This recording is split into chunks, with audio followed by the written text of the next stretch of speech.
Olá! Muito boa noite para você que nos acompanha em mais uma edição do Elas no Nações.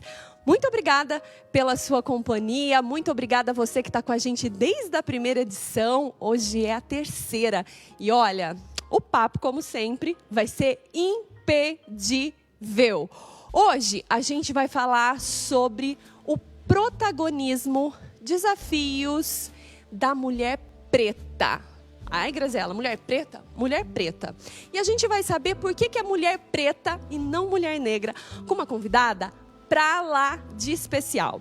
Então, se você se interessa por este assunto, já pega aí o link dessa live, manda nos seus grupos de WhatsApp, porque hoje a gente vai ter uma verdadeira aula de história, eu te prometo. Na realidade, nem é só aula de história não, viu? Eu já conversei com ela, ela vai falar pra gente sobre... Ela vai dar uma aula de história, de ciências, de geografia. Espera. Vai valer a pena esse bate-papo. E eu quero começar aqui dando uma boa noite especial para as minhas parceiras, para a Juliana e a Beth, que está aqui com a gente hoje. Ju, boa noite, seja bem-vinda. Boa noite, Grazi. Estou muito feliz de estar aqui. Terceiro episódio, e tá cada dia melhor. Cada dia a gente está aprendendo mais com as nossas convidadas. E eu me sinto muito feliz em ter vocês como minha parceira. E o pessoal lá de casa que tem acompanhado e dado muitos feedbacks. Fala aí pra gente, divide com a gente qual é o feedback que você tem recebido. No último episódio nós falamos sobre padrão, né? E padrões, né? E a gente levanta esse tema e não imagina quanto as mulheres estão sensíveis aos padrões, né? O quanto a mulher lá de casa se cobra, né? O quanto eu me cobro. Aliás, ouvindo aqui, né, na semana passada, na nossa conversa, semana retrasada, aliás, 15 dias atrás, eu mesma, em vários momentos, parei para pensar, nossa, eu faço isso, né? E a gente, no movimento do dia a dia, nem percebe que a gente também quer ser um padrão. Né? E o maior feedback foi esse, né? Se reconhecer querendo ser um padrão das mulheres. E quando a gente reconhece que está nesse processo, a gente consegue começar a se libertar. Né? E essa desconstrução é tão dolorida, não é fácil, né? A gente conversou sobre isso. Beth acompanhou lá de casa, como é que foi? Você também implantou isso no seu dia a dia? Conta pra gente. Oi, boa noite, Gra, boa noite, Ju. Então, a live foi espetacular. A Fernanda falou uma coisa que eu não consegui... Eu trouxe para mim a diferença entre o bonito e o belo. Isso para mim é impressionante, né? São duas palavrinhas que parece que não... Mas faz muita diferença. O bonito são os padrões. É bonito para você, mas também não pode ser bonito para mim. E o belo é a essência. É aquilo que está por trás da casca, né? Então, eu gostei muito. Então, se você se sente bem com como você é, como você se trata, tem que parar de se espelhar no que as mídias colocam. Então, isso foi muito legal. E eu queria aproveitar, senão a gente esquece, de o pessoal que está assistindo, começar a colocar os comentários como hashtag Elas no Nações. Isso é muito importante, porque quanto mais hashtag, melhor ainda, porque daí começa a difundir mais ainda. Muito legal essa dica que a Beth acabou de passar pra gente. Meninas, antes da gente entrar no nosso tema, eu queria conversar com vocês. Ontem a gente teve um dia muito simbólico, né? Proclamação da República e todo mundo foi dormir. Que hora você foi dormir ontem, Ju? Eu, para lá das 11, porque eu não aguentava mais aquela ansiedade você foi toda. dormir, Beth? Era 1h30, porque demorou bastante. Daí ainda eu fiquei discutindo em casa, com o pessoal em casa. Gente, eu fui dormir mega tarde, acordei com umas olheiras enormes, porque eu não sei se você aí de casa conseguiu dormir, mas eu não consegui dormir antes da apuração. E vocês ficaram felizes? Conta pra mim, Ju, ficou feliz com o resultado da eleição? Eu fiquei um pouco mais tranquila.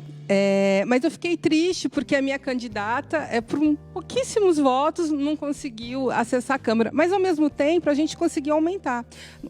No último mandato, eram 4 mulheres e agora são 5. Então, mostra que cada eleição que passa, a gente está conseguindo aumentar a nossa representatividade. E, aliás, a gente até elegeu uma mulher trans, né? Isso é incrível, né? Aliás, gente...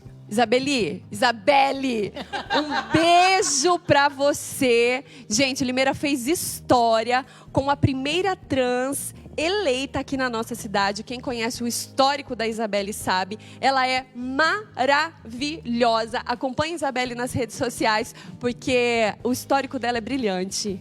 Você ficou feliz com o resultado? Eu fiquei muito feliz porque, eu vou contar, ela foi a minha candidata. Ela venceu, eu gostei muito, fiquei muito feliz. Inclusive, hoje ela já foi mencionada em vários sites como a primeira trans aqui de Limeira, assim como foi mencionado várias outras no país todo. Então, eu estou muito feliz. Como a Ju falou, a representatividade está cada vez aumentando, mas lógico que foi assim... Como a gente sabe, a gente tem que sempre impor alguma coisa para se tornar realidade. Foi imposto ter uma quantidade de mulheres candidatas? Foi, mas precisa disso para poder seguir, para poder se tornar natural, na verdade. Então, eu acho que está dando resultado. Na primeira live a gente falou que lugar de mulher é onde ela quiser, lugar de mulher também é na política. Você que está nos ouvindo, essa live aí pode chegar no Brasil inteiro, em várias partes do Brasil. Então, se você vai participar do segundo turno, pensa nisso, viu? Pensa nisso na hora de votar, vote com consciência. Gente, o mais importante, pesquisa o histórico do seu candidato. Isso é muito importante. Ai, Graziela, você está fugindo do tema de hoje. Não, não estou. A gente está falando sobre representatividade feminina, mas a gente está falando sobre um tema extremamente atual, que foi a eleição ontem. Nós teremos segundo turno aqui em Limeira e em outras cidades do país. Então, votem com consciência, pesquisem o histórico do candidato de vocês, porque a gente tem sim o poder nas mãos, o poder de mudar essa realidade. Posso fazer um comentário?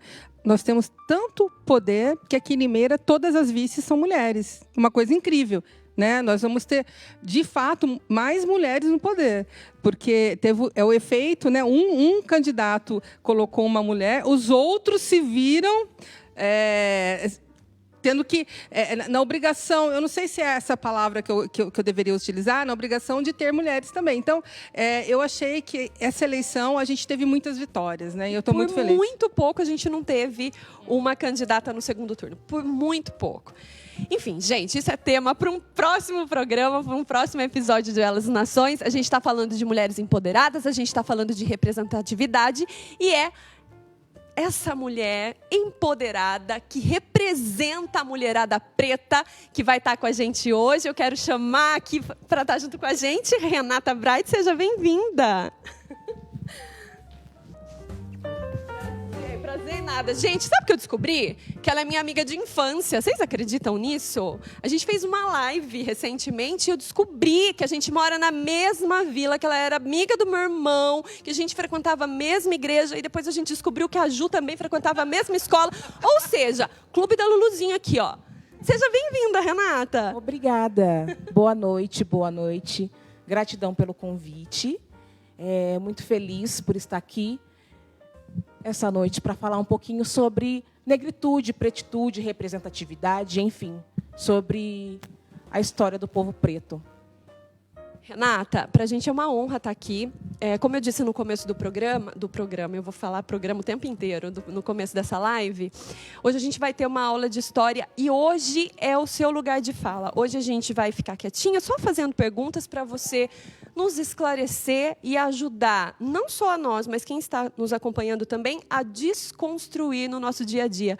Eu achei lindo os stories que você fez hoje à tarde, falando justamente sobre isso, sobre a desconstrução. A gente se desconstrói o tempo inteiro. E a gente só consegue se desconstruir quando a gente tem conteúdo. E é esse conteúdo riquíssimo que você vem trazer aqui pra gente. Só lembrando que o tema hoje é negritude, desafios, conquistas da mulher preta. Então, se você tem alguma dúvida sobre esse assunto, não fique com vergonha. A Renata está aqui para esclarecer. Fale com a gente, ou se você tem uma reflexão a respeito desse tema, fale com a gente também. É importante que você participe aqui com a gente para que essa live fique ainda mais interessante. Renata, você gostou? A gente falou sobre isso no nosso primeiro encontro. Eu queria que você falasse aqui para as nossas amigas também. Você gostou do resultado das eleições americanas? Bom, boa noite, meninas. Tudo bem com vocês? Boa noite para todos que estão assistindo a gente aqui no Elas no Nações, esse projeto maravilhoso que, como eu disse no story nessa tarde, que é um projeto para desconstruir e construir uma sociedade melhor. Nós, mulheres, necessitamos desse espaço, porque, infelizmente, a sociedade faz com que sejamos desunidas desde a nossa infância. E é importantíssimo esse elo, essa roda, esse laço, para que outras mulheres possam nos ouvir. E algumas mulheres possam ser ouvidas também. É importantíssimo esse local de fala. A gente falou sobre desconstrução, né? Você acha que conhecer um pouquinho da história do povo preto é o primeiro passo para a gente começar a se desconstruir? Sim, é o primeiro passo. Antes você tinha perguntado sobre as eleições, eu não respondi. Bom, como eu já te disse em uma outra oportunidade, eu acho que o nosso país, por ser um país que ainda está engatinhando em movimentos, nós estamos à frente, porque nós já tivemos uma presidenta. Porém, eu creio e acredito que precisamos avançar cada vez mais. E, para mim, o mais importante foi o que o atual presidente dos Estados Unidos, o ano que vem, não vai estar mais, né, no cargo. E eu espero que, através disso, nós aqui no Brasil também tomamos a consciência de que precisamos votar pensando em pessoas que precisam de políticas públicas, que são os mais necessitados. É isso. E agora, só para retomar o nosso papo, né, que a gente estava falando sobre a desconstrução, até para você começar e dar a aula de história para a gente, você acha que a gente entender um pouquinho da história, de como os negros vieram para o Brasil e tudo mais, é o primeiro passo para a gente se desconstruir? Sim, meninas, esse é o primeiro passo. Por que esse é o primeiro passo? Quando a gente tem a aula de história e a gente acaba vendo que o nosso Brasil foi descoberto pelos portugueses, que chegaram aqui, tinham os índios, e daí, de repente, vieram os negros da África para cá. É através disso que a gente começa a entender como nasceu a nossa nação.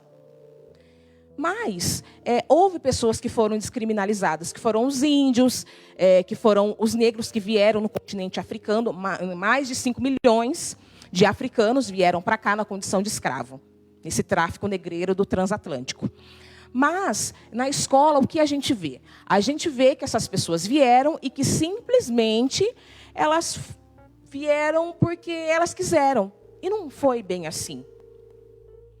E essa questão do negro ter vindo para cá é uma coisa que nós não nos questionamos. Imagina você sair da sua casa, do seu local, onde você tinha a sua cultura, onde você tinha a sua forma de vestir, a sua família, e trazido para cá, à força, na condição de escravo, trabalhar e não ganhar nada. Quando os negros vieram do continente africano, lembrando que o continente africano, África, quando nos referimos à África, é um continente com vários países. Então, a gente fala de inúmeros países naquele continente. Então, lá tem o Egito, tem o Marrocos, África do Sul, enfim, milhares de países. Normalmente, as pessoas têm a mania de falar África e já pensar que África são só pessoas negras. Não, não. São diversas pessoas naquele local. Mas, precisamente, as pessoas que eram os negros, eles foram trazidos para cá. Por quê? Eles tinham os meios de subsistência deles. Tanto é que a gente começa a empreender no meio da dificuldade. Vocês percebem que o solo na África não é um solo favorável. Lá é um local muito seco.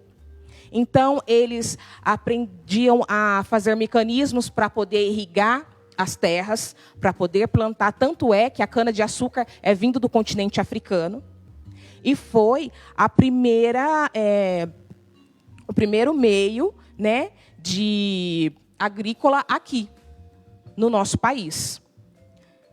Então, quando a gente fala das riquezas do continente africano, os negros trouxeram tudo isso para cá. Eles trouxeram a mineração, inclusive, na escravidão, os negros eles foram protagonistas da própria escravidão. Porque eles trouxeram com eles a mineração, a fundição do ferro. Então, quando eles eram amarrados em correntes, quando eles passavam por certos tipos de atrocidades, então, aqueles mecanismos de tortura, todos eles que fizeram aqueles mecanismos. Então, imagina você mesmo ser protagonista da sua escravidão. é muito terrível, é muito cruel. Agora, você traz esses fatos históricos para a gente de uma forma muito clara. Mas é totalmente diferente do que a gente aprendeu. Sim. Por quê? Por que essa distorção dos fatos? Bom, Gra, essa questão da distorção dos fatos, ela vem pelo fato de que precisava ter uma dominação financeira e uma dominação histórica. Ou seja, imagina, os índios estavam aqui o solo no Brasil é muito favorável, mata, fruta. Então, você percebe que os indígenas, eles são muito naturalistas. Eles comem frutas, tudo que eles fazem, a pintura deles é tudo natural, com todos os pigmentos naturais, todos da natureza. Então, eles viviam aqui num solo favorável. E os negros viviam na África, num país que não era favorável. Então, eles tinham mecanismos para que eles viessem para cá e começassem a produzir as riquezas do nosso país. Então, essas riquezas que nós temos no nosso país é à base de muito sangue. Infelizmente, à base de muito sangue. E pelo que você está dizendo, não só dos negros, mas dos indígenas também, também, né? É importante a gente ressaltar também essa questão dos indígenas. Porque hoje, no território brasileiro, nós temos 0,04% de indígenas. E apenas 13% do território nacional é ocupado por indígenas. E ainda assim, o nosso presidente, ele deseja retirar esses 13% e deixar menos para eles. Os que eram, na verdade, os brasileiros de verdade, a família tradicional brasileira. Os donos do Brasil, né? Sim. E você falando aqui, a gente vê como a gente não percebe no dia a dia, você não para pensar. Você falou assim, olha, os negros fizeram grandes obras, né? E a África é um grande continente. O Egito está na África. E as pirâmides, que são, né, os grandes monumentos da humanidade, né, foram construídos por negros, né? Sim, exatamente. Né? E tem até uma frase lá, né? O homem teme o tempo, né? E as pirâmides ainda estão lá. A gente nem sabe quanto tempo, né? Foram construídas por negros, né? Que você está falando. E a gente não para pensar, né? Não para dar crédito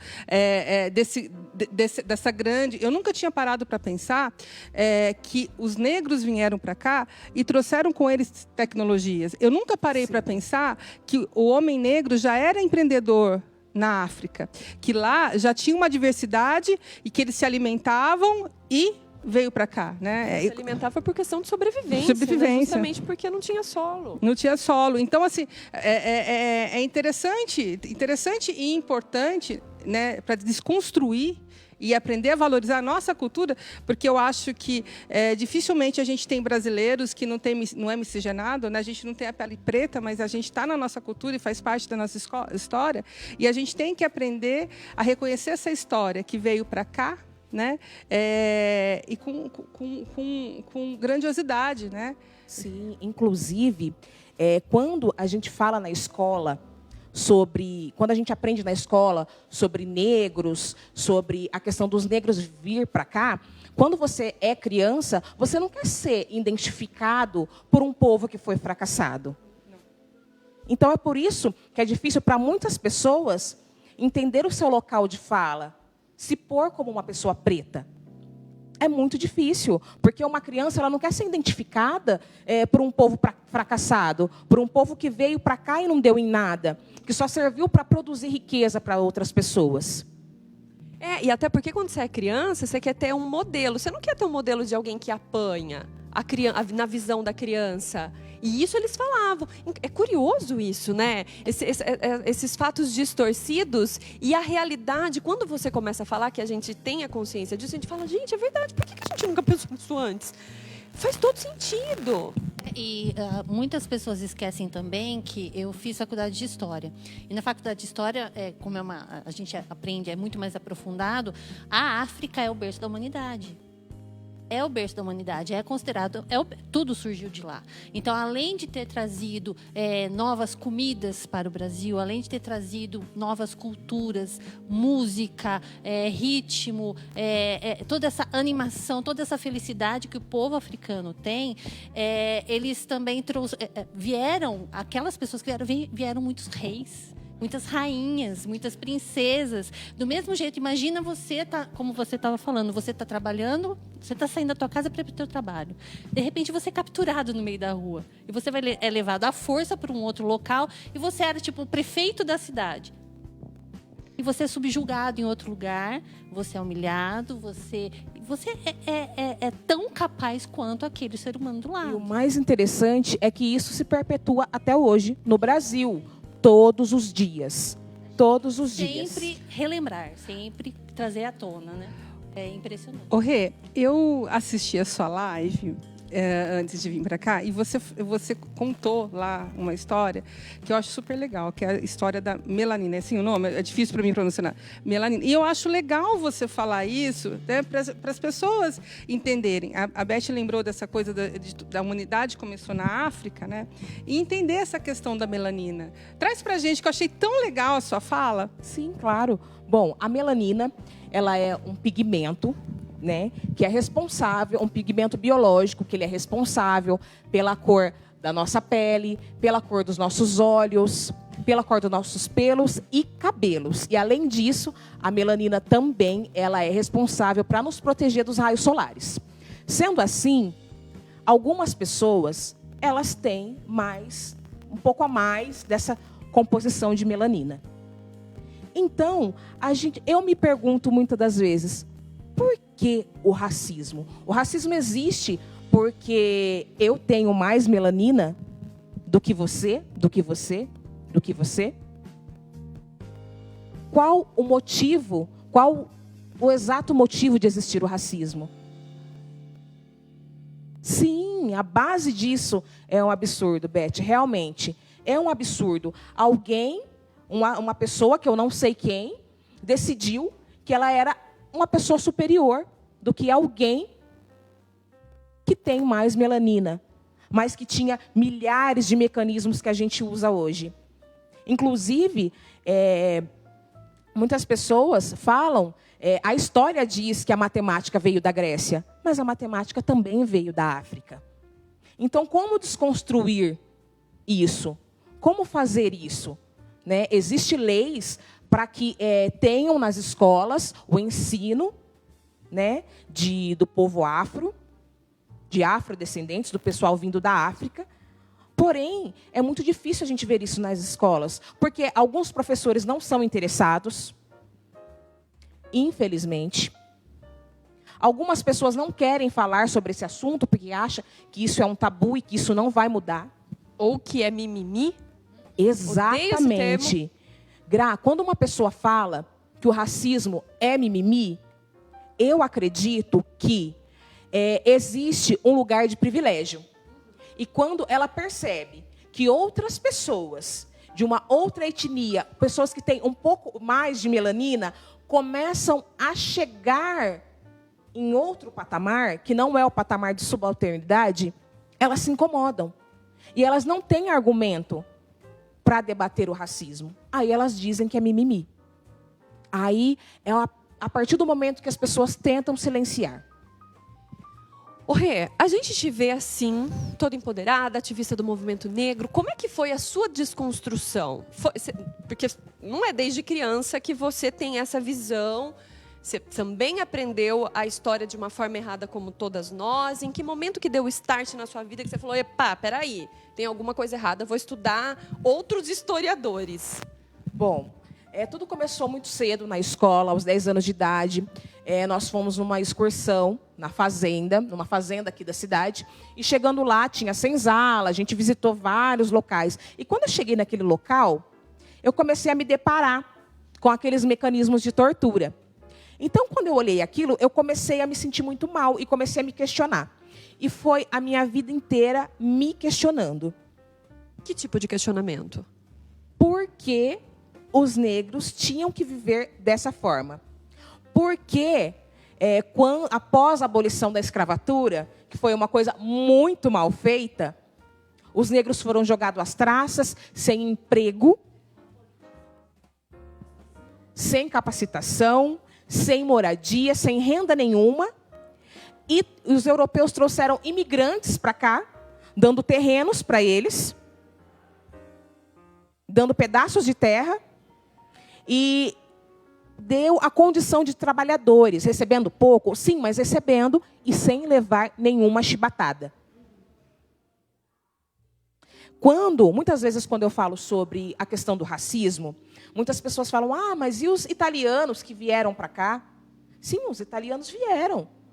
Mas é como eu sempre digo, existiu o navio negreiro, não existiu nenhum navio branqueiro que trouxe pessoas para cá na condição de escravo.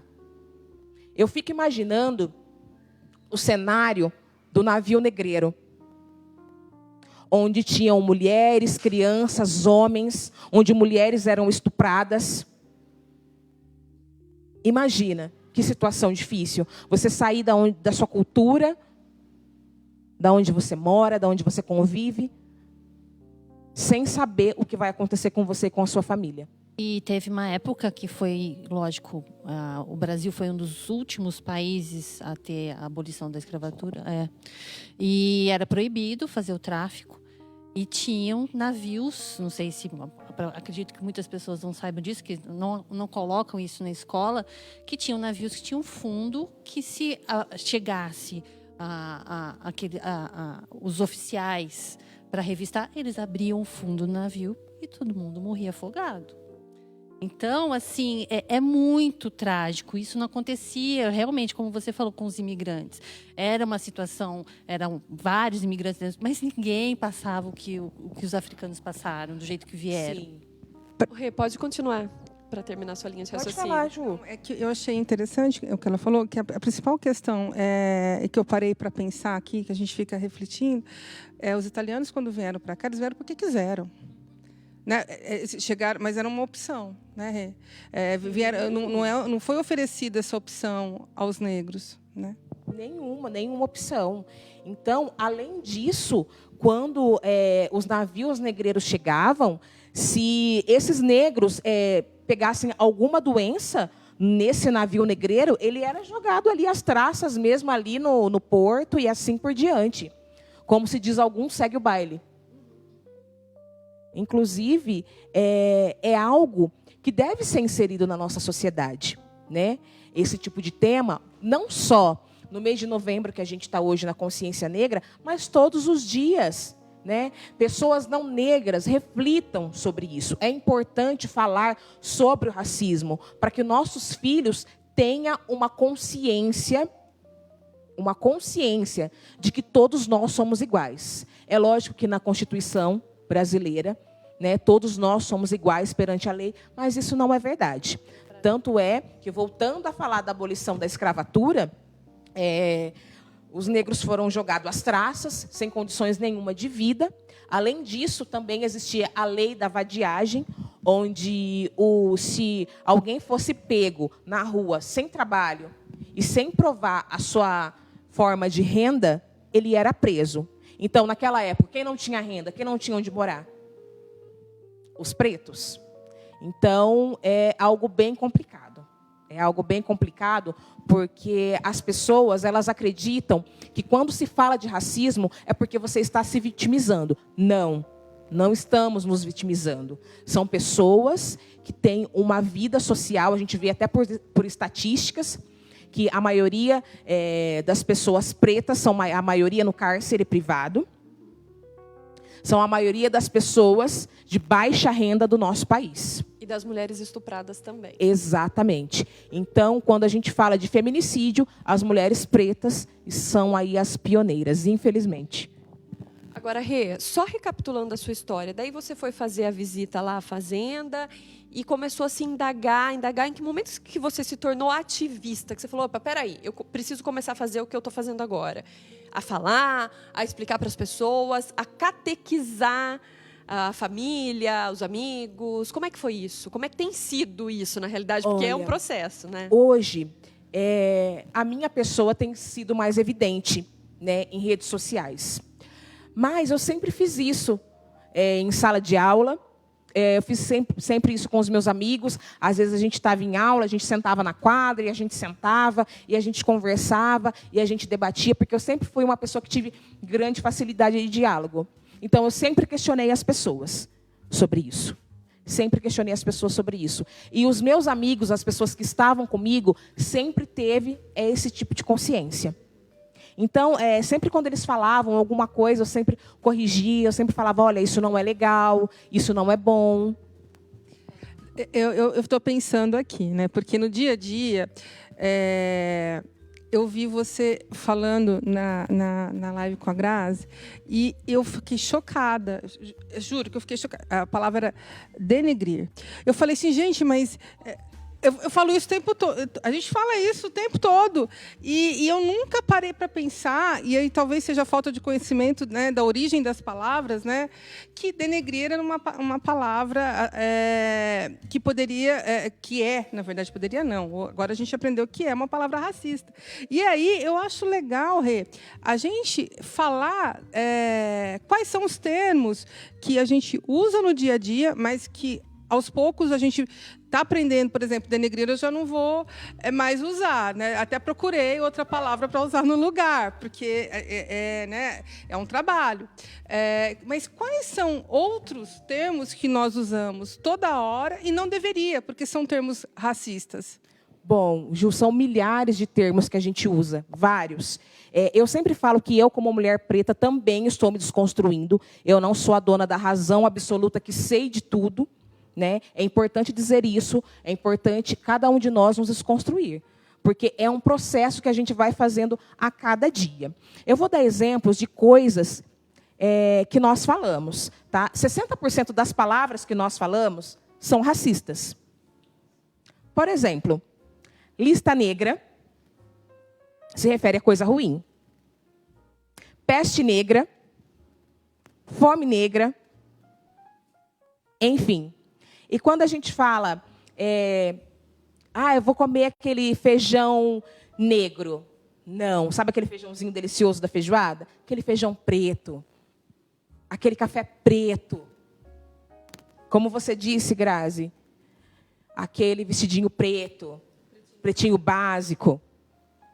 Então, são palavras da época escravocrata que nós usamos e que, infelizmente, são pejorativas ao ponto de ser racista, sim. Nossa, Renata, mas a gente sempre usou esse tipo de palavra, agora você está me falando que... Mas, gente, nós precisamos nos desconstruir.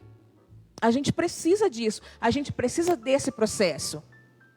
Não só na questão de falar, mas na questão de conviver com pessoas pretas.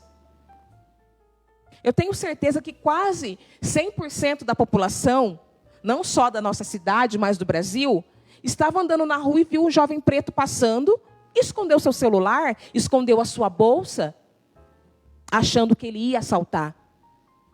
Mas é importante a gente ressaltar que, às vezes, uma pessoa que está vestida de uma forma simples, uma pessoa preta, ela não vai te roubar. Que, normalmente, as pessoas que nos roubam são os colarinhos brancos. Essa é a realidade do nosso país. É isso que a gente precisa ter em mente. A gente precisa desconstruir essa questão de que a pessoa negra é uma pessoa ruim. Rê, você trouxe esses exemplos aqui pra gente e eu me lembrei de um livro que chama Na Minha Pele. Se vocês não leram, leiam, por favor, que foi escrito pelo Lázaro Ramos. E ele trouxe um dado que eu, como jornalista, fiquei assim chocada. E depois eu parei para pensar, eu falei, gente, é isso mesmo que acontece. Que raiva que dá de pensar nisso. O que ele mostra no livro? E eu, como jornalista, estou afirmando que realmente isso acontece. Se um roubo foi feito por um branco, a manchete do jornal vai estar escrita assim no dia seguinte. Adolescente rouba carro no jardim tal. Se foi feito por um negro, não é esse tipo de manchete que vai estar lá. Morador do tal, favelado tal, bandido. percebe que até na linguagem, a forma como a mídia se refere ao preto e ao branco é diferente. O Lázaro traz nesse livro dele, você já leu? Ainda não, vou ler. Sensacional. Sensacional, assim. Ele traz exemplos. Vocês já leram, meninas? Assim, eu engoli esse livro. Eu engoli em uma semana. Porque ele é muito didático e traz exemplos, assim, do dia a dia mesmo. Ele trazia manchetes do jornal daquele dia que ele tinha...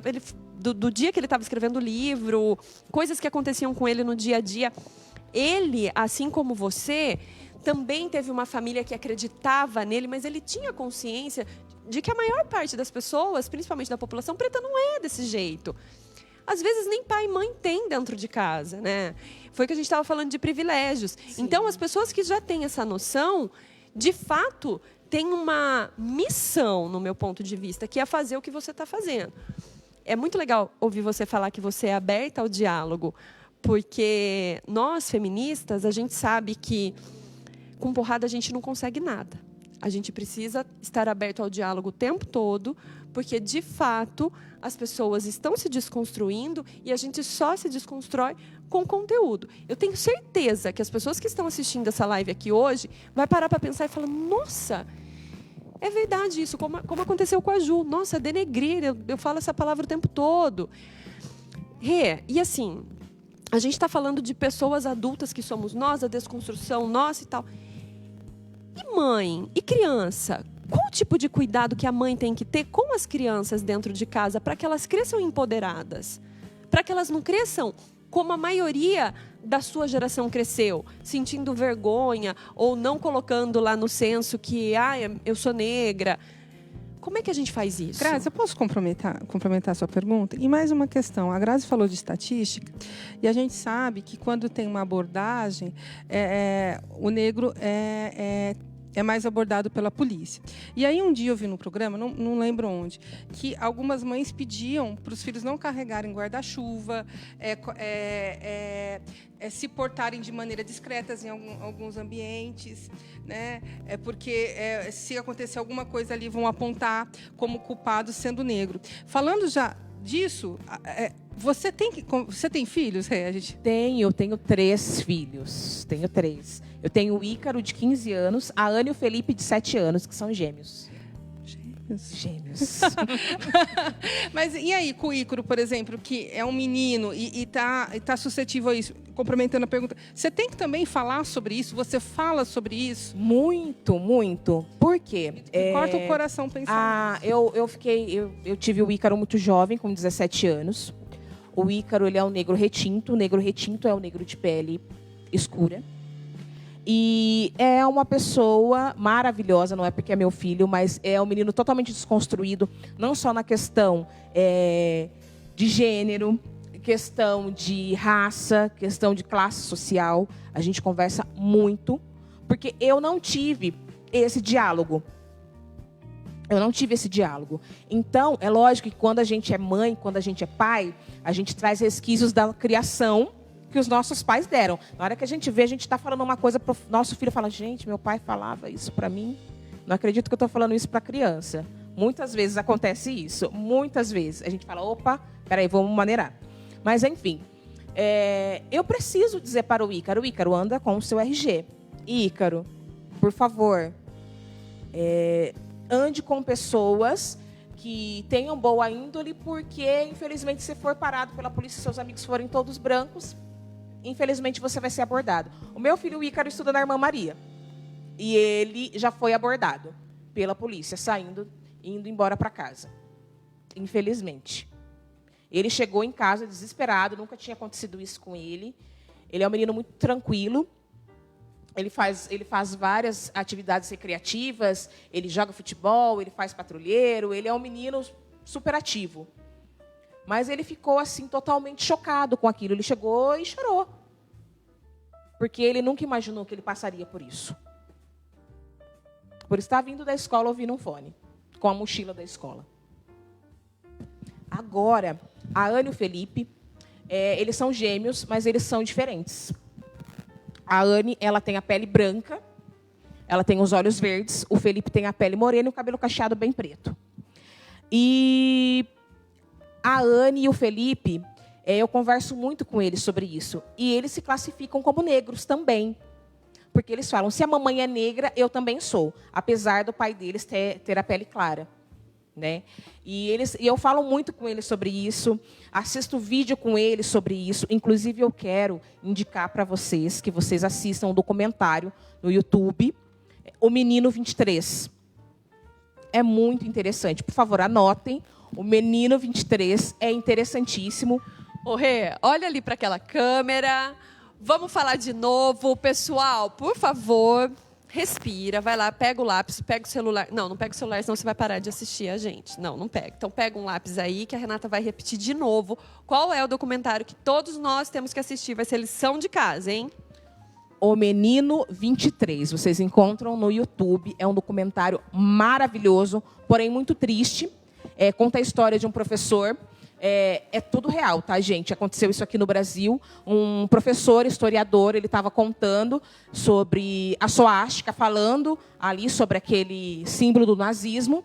E, de repente, uma aluna, ela chega e fala, professor, tem esses símbolos, né, nos tijolos da fazenda, né, onde eu moro. Aí ele foi pesquisar, foi a fundo. E nosso país passou por um período eugenista, né? Que é algo também que não é contado na história. E após a abolição da escravatura, bem depois, 50 meninos pretos, eles moravam no educandário, que era um orfanato. Não vai contar tudo pra gente. Não vou contar só por cima para vocês entenderem.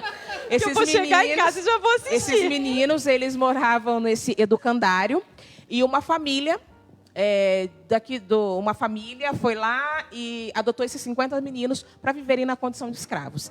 E o mais interessante é que eles encontram 2 meninos, né, que ainda até me arrepia, que ainda contam um pouquinho da história que eles passaram. Que estão vivos e que contam no documentário? Sim, que contam no documentário. Tudo isso aqui no Brasil. Gente do céu. E O Menino 23. Por favor, assistam. Eu imploro que vocês assistam. É incrível. A gente vai assistir. Na próxima live, a gente vai comentar sobre o Menino 23. Temos beijos para mandar para ela, que está sempre com a gente, acompanhando todas as lives, que é sua fã, Abigail Mascarenhas. Um beijo para você, a Bibi, da Roda da Beijo, Sai. Bibi. Ela está dizendo aqui que não dá para expressar em palavras o absurdo que é a questão dos navios negreiros. É isso, né, Bibi? A gente já falou em outros momentos. Cada vez que a Renata traz um fato, a gente fica pensando, nossa, que... né? Enfim. Beth. Tô me recuperando. É muita informação, né? Por mais que a gente saiba que nós não somos tão leigos assim, mas ela traz informações que é com a parte dela, né? É a visão dela, que a gente não vive o que ela vive. Dela, né? Mas você sabe, Rê, a Beth fez uma lição de casa, viu? Ela assistiu uma live especial e ela tem várias perguntas para te fazer a respeito de uma live aí que você fez, que falou sobre tranças, né, Beth? Eu achei muito legal. É sobre a história da trança africana. Que você falou sobre sementes. Eu achei, nossa, nem imaginava que era para tudo aquilo. Se puder falar para o nosso público. Claro, então. A história das tranças é algo que me remete muito amor, muita felicidade. Porque eu sou transista, né? Eu ajudo aí a enaltecer a beleza das mulheres pretas, dos homens pretos, das mulheres brancas também que querem fazer trança, apesar de muitas pessoas dizerem que é apropriação cultural, mas a apropriação cultural é algo que vai muito mais além do que uma pessoa branca usar um turbante ou uma pessoa branca fazer uma trança. É tão legal você falar isso, de verdade. Sabe por quê? Eu fiquei pensando, eu falei, a Rê vai lá, eu vou lá pedir para ela fazer uma trança em mim. Daí minha amiga falou, para, isso não é legal, é apropriação cultural. Eu falei, tá bom. Essa coisa, como a gente não sabe, eu fico bem quieta e falo, tá bom, então não vou fazer isso. Mas eu queria fazer em sua homenagem. Era homenagem. Eu não acredito. Não fiz, porque eu achei que fosse por conta disso. Imagina. Mas, enfim. Esqueci onde que eu estava, gente. Não, você estava transista, que você ama as Isso, amo o meu trabalho, é algo maravilhoso. Cansativo também, viu, gente? Já falo. É algo cansativo, são trabalhos de 8, 10 horas, dependendo do tipo do cabelo. E a história das tranças é algo que remete totalmente à ancestralidade. No continente africano, as tranças elas diziam o seu sobrenome, sua posição social, qual tribo você pertencia, se a mulher queria se casar ou não. A mulher, por exemplo, quando ela estava despenteada no continente africano, ela ficava com o cabelo todo desarrumado, né? E ela significava que ela estava de luto, que ela estava deprimida. Então, quando os negros vieram do continente africano para cá, eles usavam as tranças como mapa de fuga do quilombo. Sabe aquelas tranças raiz que é feita no couro da cabeça? E, além disso, eles, no ato de trançar, eles colocavam sementes de leguminosas, de arroz, para quando eles chegassem no quilombo, aonde eles iam se refugiar, eles tinham um meio de subsistência para poder comer, plantar e se alimentar. Não é demais isso? Eu achei, assim, espetacular. Gente, mas que triste parar para pensar que até para se alimentar era uma situação desse jeito. Sim. Não é porque eles fugiam das fazendas, iam para o quilombo e falaram assim, eu vou levar isso que eu cultivo aqui para cultivar no meu quilombo. Sim, então, porque chegar lá não vai ter o que eu comer. Eu acho assim, é de uma inteligência.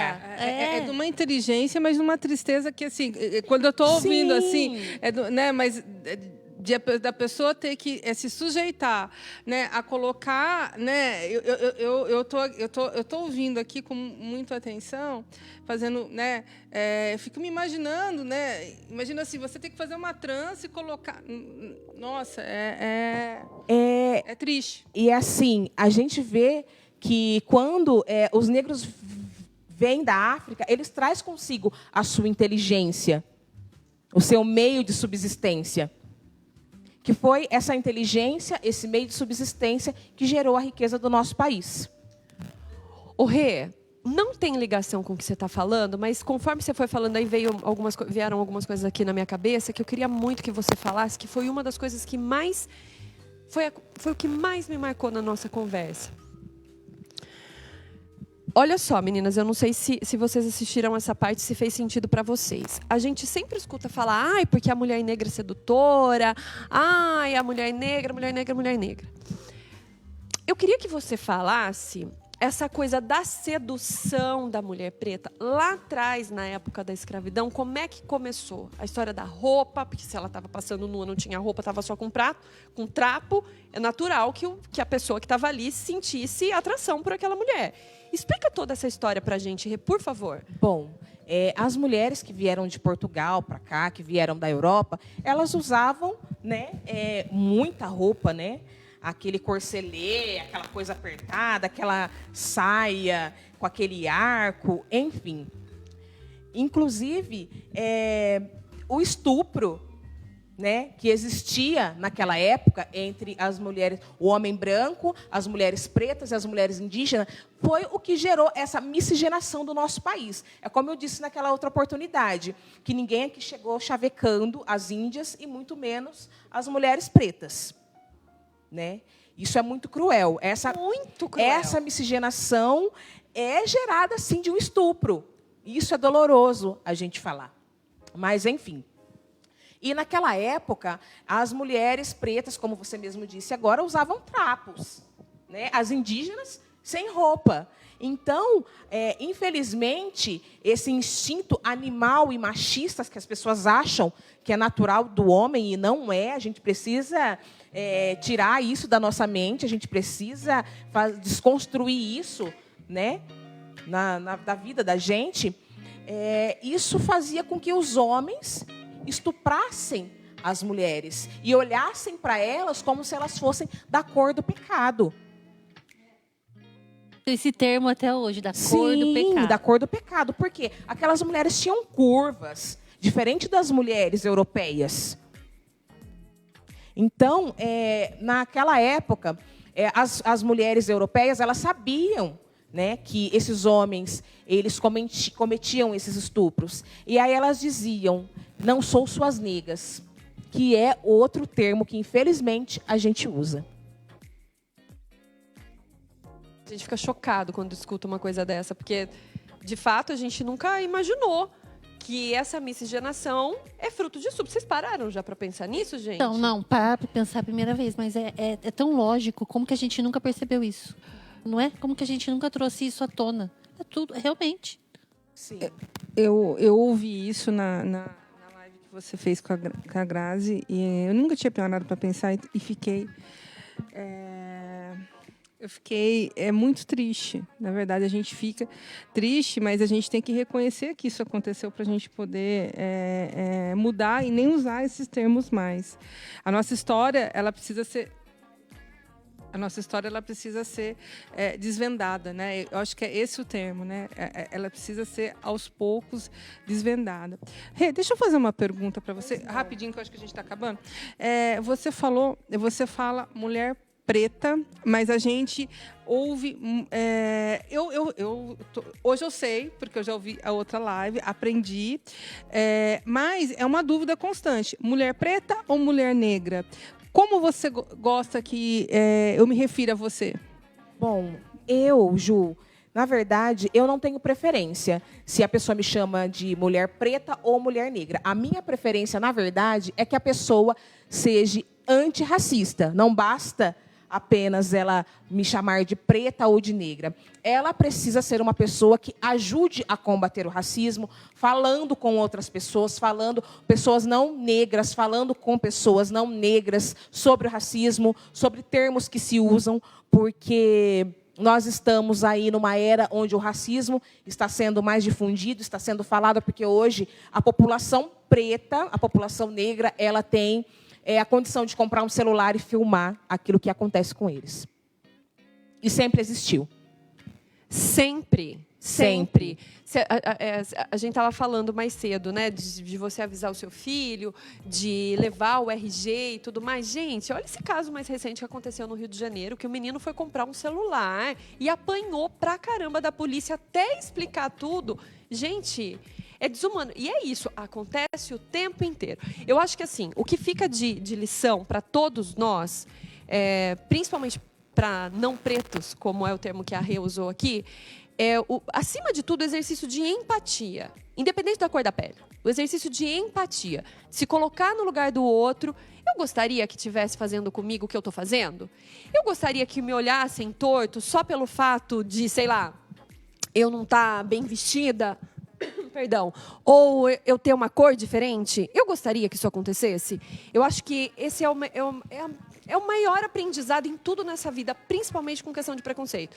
E o que eu costumo falar, quando a gente cala, aconteceu um fato de preconceito do seu lado, e você ficou calado, porque eu não quero entrar em briga não quero entrar em confusão. Se você ficou calado, você consente. Quem cala, consente. Se você ficou calado, você também tem culpa, tanto quanto o agressor. Cúmplice, né?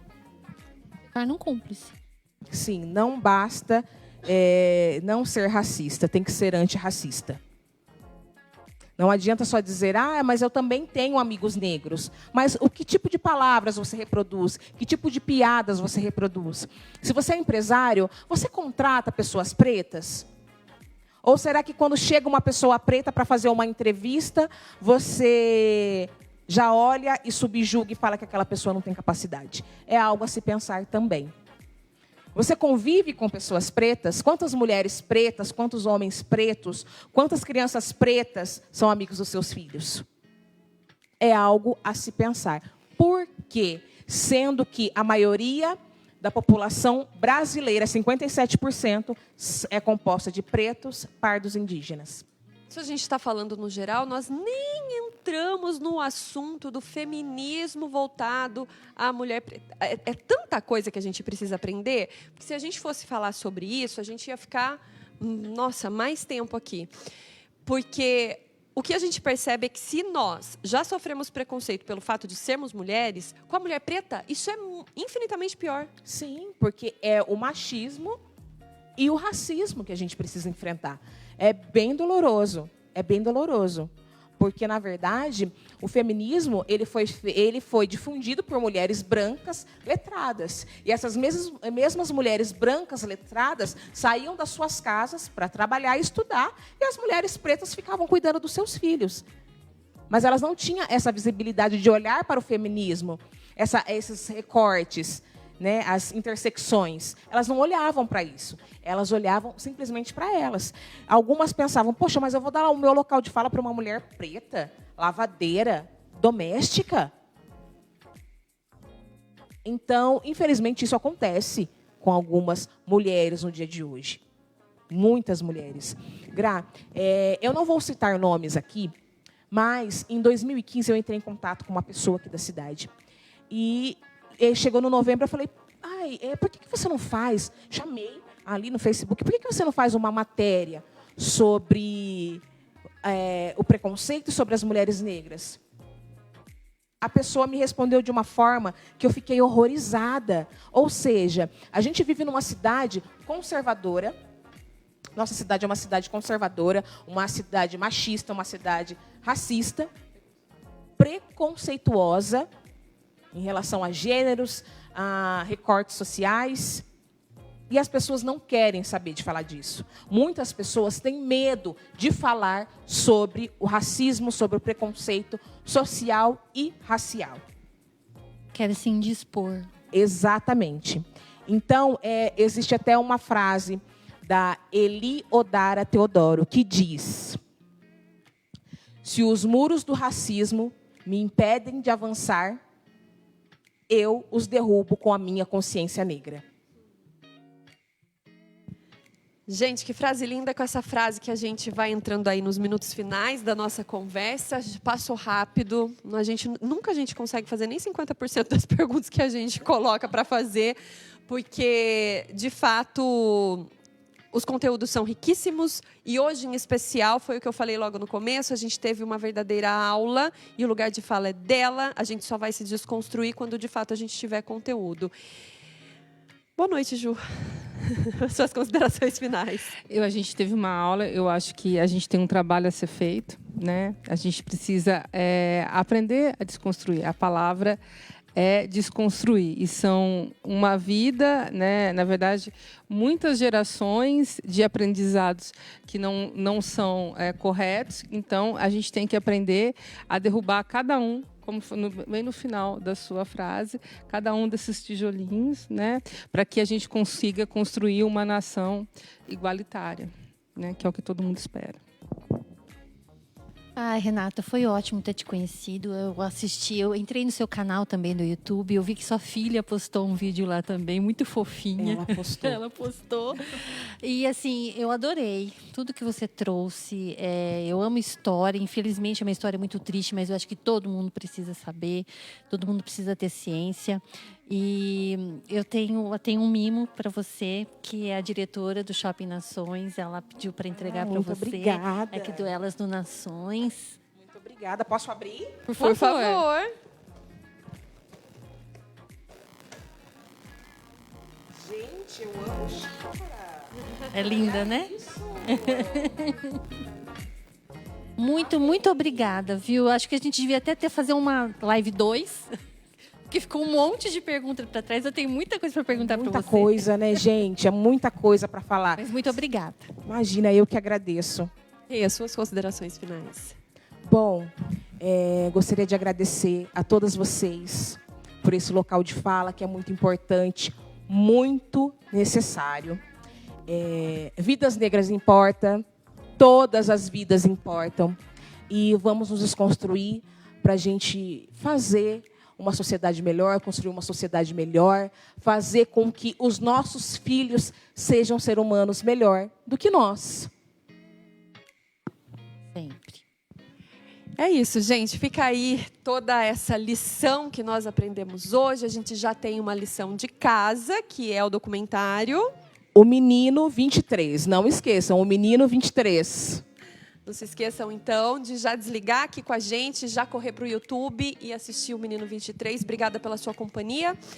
Se você está assistindo essa live em outro momento e isso tocou no seu coração de alguma forma, manda aí esse link para as pessoas que você acha que precisam se desconstruir. E para aquelas que têm certeza que não tem preconceito, mas tem o preconceito velado, sabe? Aquele racismo velado. não sou preconceituoso, mas no fundo você sabe que é. Manda para essas pessoas. Todo mundo, na realidade, precisa se desconstruir, mas essas pessoas em especial precisam ter acesso a esse conteúdo riquíssimo que nós tivemos hoje. Nós voltamos daqui 15 dias com um conteúdo especial para você. Muito obrigada pela sua companhia. #Vem pro Nações.